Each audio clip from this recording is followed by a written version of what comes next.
দেশ ছাড়লেন হাসিনাও, কিন্তু প্রশ্ন হচ্ছে হাসিনা এখন যাবেন কোথায়?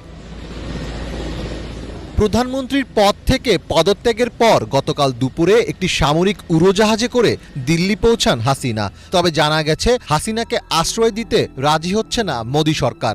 নয়াদিল্লির ধারণা, এতে বাংলাদেশের মানুষের মধ্যে ভারত বিরোধী হাওয়া আরও জোরে বইতে পারে। হাসিনাকে এই কথা এরই মধ্যে জানিয়ে দিয়েছেন খোদ প্রধানমন্ত্রী মোদির নিরাপত্তা উপদেষ্টা অজিত দোভালের সঙ্গে বৈঠকে বসে শেখ হাসিনা একবার মোদির সঙ্গে ফোনে কথাও বলতে চেয়েছিলেন, কিন্তু সেই আবেদন মঞ্জুর হয়নি।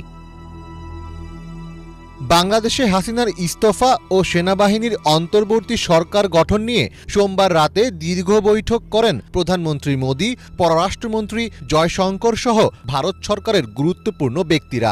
ওই বৈঠকে সিদ্ধান্ত হয়েছে আপাতত বাংলাদেশের কাউকেই ভারতে রাজনৈতিক আশ্রয়